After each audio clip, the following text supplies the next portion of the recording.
Merci, bonjour à tous et à toutes. Mon nom est Philippe Durival, je suis directeur commercial et gérant de la filiale française du groupe Sigma-Aldrich. Merci pour cette invitation, merci à ceux qui sont restés. Je suis là effectivement pour vous présenter alors déjà très rapidement qui est Sigma-Aldrich pour ceux qui ne nous connaissent pas. Quelqu'un un jour a eu une intuition assez géniale chez nous sur la description de ce que l'on était avec cette thématique du catalyseur de recherche. Pour les personnes pour lesquelles la chimie serait un peu lointaine, un catalyseur, ça provoque, ça accélère une réaction chimique et ça augmente son rendement. Si la chimie dans la salle, je suis mort.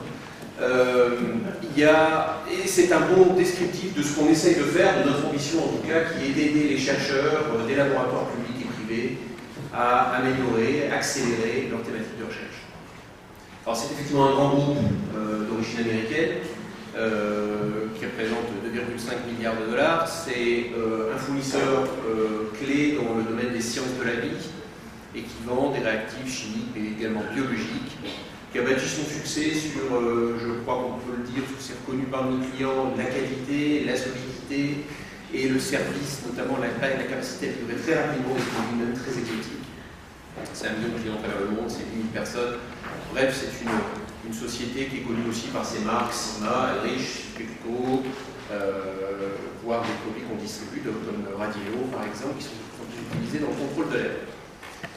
Et à côté de ça, il y a un réseau de filiales un peu partout dans le monde et en France, Sigma-Aldrich France, c'est plutôt une PME au final, avec à peu près 200 personnes.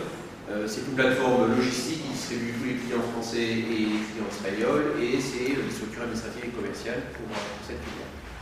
Nos clients sont, comme je l'ai déjà dit, en gros, un tiers dans l'industrie pharmaceutique, cosmétique, diagnostique, l'industrie de la santé, un gros tiers dans le public et académique avec les EPSC et les EPIC, et le dernier tiers étant dans les autres industries, l'industrie chimique, par exemple, ou agroalimentaire. Donc on a une certaine habitude, même une bonne habitude, depuis des années à travailler avec les marchés publics. On traite une centaine d'appels d'offres par an, on répond à un certain nombre, je ne compte plus de ma part. Donc on a un peu l'habitude de travailler avec vous dans différents domaines sur la fourniture de ces produits. Et je vous ferai juste une parenthèse pour rebondir sur ce qui a été dit tout à l'heure sur les retours qui sont envoyés suite à des décisions sur appel d'offres. Oui, c'est extrêmement important d'avoir du qualitatif, car nous avons, comme beaucoup de nos collègues, nous mettons en place des circuits d'amélioration continue pour essayer d'affiner notre qualité de réponse. Et donc, plus on a d'informations en réseau, plus ça nous permet d'améliorer nos réponses à vos appels d'offres. Donc l'information est utilisée à bon escient. Voilà, je ferme la parenthèse. S'adapter aux besoins clients, c'est une question fondamentale et continue chez nous.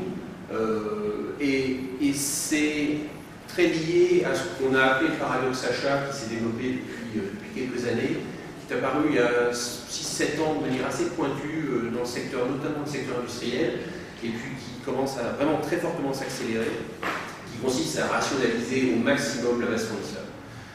Donc d'essayer de faire des gains de process, essayer de limiter le nombre de fournisseurs pour avoir des gains en termes de facturation, en termes de référencement.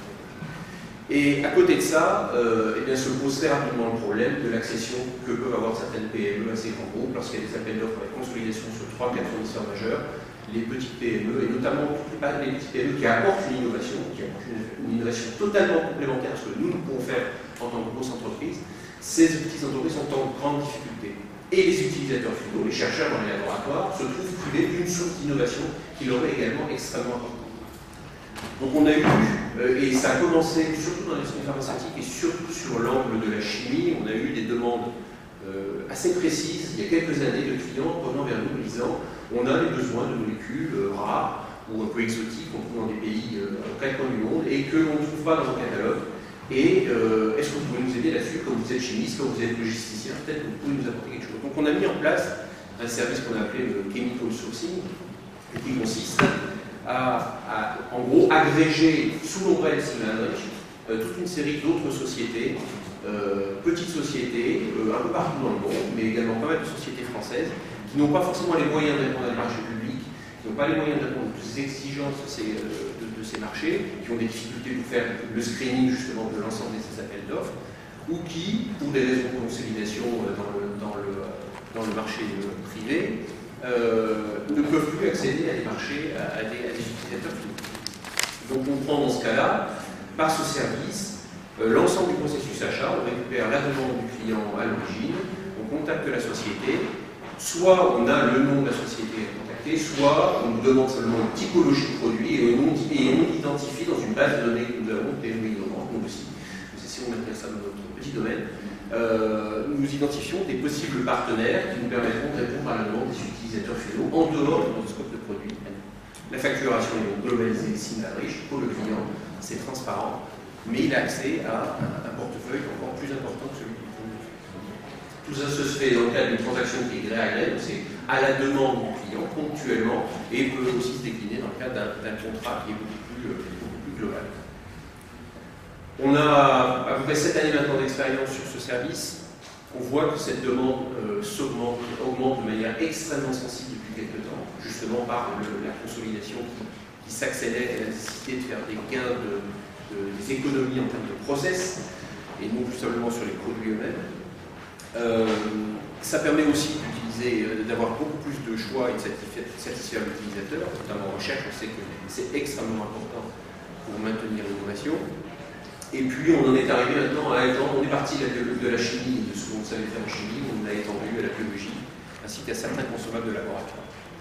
On commence à avoir de plus en plus de demandes d'utilisateurs du secteur public, auxquels on essaie de répondre. Alors c'est beaucoup plus compliqué du fait des appels d'offres également, mais on a des solutions et on essaie de les développer de plus en plus, tout en les encadrant au maximum, parce que justement il ne faut pas non plus s'engager dans des choses qu'on n'arriverait pas à mettre en place.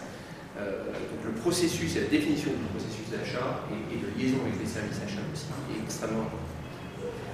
Les moyens ont été mis en place, une structure enfant d'une dizaine de personnes, il y a aussi des équipes qui sont dans d'autres pays qui peuvent interagir les unes avec les autres, et globalement, du fait de ces ressources que nous avons mises, c'est une réactivité qui est assez fortement appréciée par nos clients.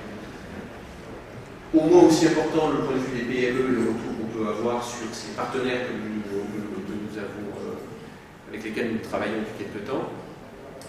Ce partenariat avec une société qui est un peu leader dans son domaine a ouvert pour ces sociétés des possibilités de développement. C'est-à-dire qu'on a toute une série de sociétés, notamment dans le domaine de la chimie, très complémentaires de la marque Henrich et qui ont connu un fort développement de leur vente en France et qui ont donc une certaine satisfaction aussi de leur côté. Et donc ça nous va bien.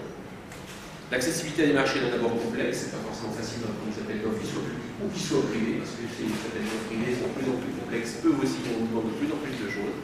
Donc c'est la facilité pour eux. Et puis l'accès à tous les outils de Sigma Henrich. On a développé beaucoup de choses en termes de commerce électronique, également en termes de facturation électronique, de cartes de paiement, tout ce genre de choses-là, qui du coup sont utilisables aussi par notre canal, par ces petites sociétés qui ne pourraient pas forcément développer ces outils par eux. Après, il y a des développements qui sont possibles au-delà simplement d'un partenariat, parce que ce partenariat, il n'est par nature light, c'est-à-dire qu'il est vraiment fait pour ne pas avoir à signer un contrat, de passer sous les fours du juridique qui serait extrêmement complexe. Il est simplement une possibilité de distribution simple. Et après, derrière, s'il y a des synergies entre les deux sociétés, on peut passer sur des possibilités de business développement, d'inclusion à nos gammes et de partenariat. Là, c'est déjà beaucoup plus complexe. Et ça sort, nous, de notre responsabilité au point de vue local.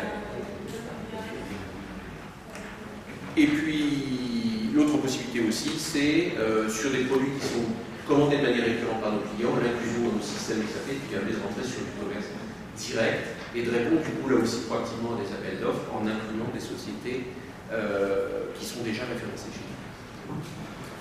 Voilà, c'est un panorama très rapide, mais pour vous expliquer que des solutions existent sur d'autres voies pour accéder à des marchés pour des sociétés et pour des PME. Je ne cache pas que c'est un processus qui est complexe, on a mis beaucoup de temps à le mettre au point, on a mis beaucoup de temps à le maîtriser et on essaie de le maîtriser, c'est-à-dire qu'on ne répond pas à toute demande, on la qualifie d'abord et on la met en place. Mais, encore une fois, des retours que l'on a à la fois de nos utilisateurs finaux et de nos partenaires, en gros tout le monde en est à peu près bénéficiaire. Voilà, je vous remercie.